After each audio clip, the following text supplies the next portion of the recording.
Justin, and welcome to my channel, Economics for Today and Tomorrow.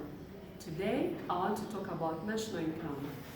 By definition, national income is the total monetary value of all final goods and services produced in a country in a given period of time, usually 1 year.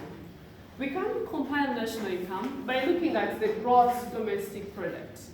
In this case, we look at the total monetary value of all final goods and services produced within the country's territorial boundaries in a given period of time, usually 1 year. Now, this includes the national income production by both nationals and foreigners. Secondly, we can choose to compile national income on the basis of gross national product. Here, we look at the total monetary value of all final goods and services produced by nationals within and abroad in a given period of time, usually 1 year. We can have various approaches of compiling national income. First, the income approach. Here, we look at the incomes in terms of the monetary rewards received by different factors of production. There are 4 factors of production: capital, entrepreneurs, labor, and land. Therefore, in compiling national income, we look at the monetary rewards to these factors. That is interest to capital, wages to labor, rent to land, and profits to entrepreneurs. Secondly, we have the expenditure approach. Using this approach, we look at the total monetary value of all final goods and services consumed by different sectors of the economy. That sectors of the economy could include government sector, business sector, household sector, and the net foreign sector.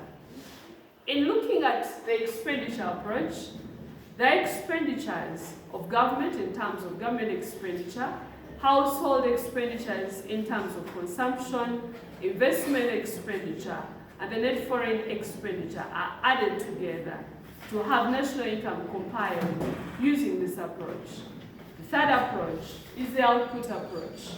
Here we look at the value added to output at every stage of production, and we neglect the value of the final product because adding it would be double counting. In many developing countries, they have low national income, and some of the causes of that low national income could include the following. 1, political instability. It scares away potential investors, both local and foreign, leads to low production and therefore low national income. Secondly, the limited skills of labor. Labor that has less skills is less efficient and less productive. It produces less output and therefore low national income. Thirdly, we have the poor infrastructure development, like roads, like electricity. This increases the cost of doing business, it leads to low output produced, and therefore low national income. In many developing countries, we also have the poor land tenure system. It limits accessibility to land by potential investors. It makes them carry out production on a small scale, and the less output produced leads to low national income. The government policy being unfavorable, especially increased taxation, also increases the cost of doing business, makes producers produce less output, and therefore low national income. If developing countries are to have an increase in their national income, they should be sensitive on the following. 1, they should improve their political climate. When they do so, they attract both local and foreign investment, and that leads to production of more output, and hence an increase in national income. They should improve the infrastructure development to ease the utilization of resources, to increase the accessibility to different resources that remain idle. This literally implies that investors will also reduce their cost of doing business in terms of transport or electricity. There's increased production and therefore increase in national income.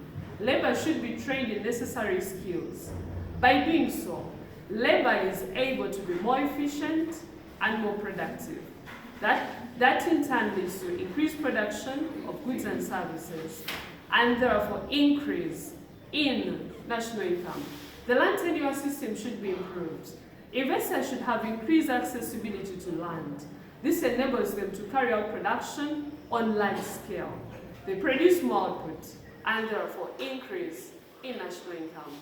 That is all I could share, national income and how it occurs in the real world.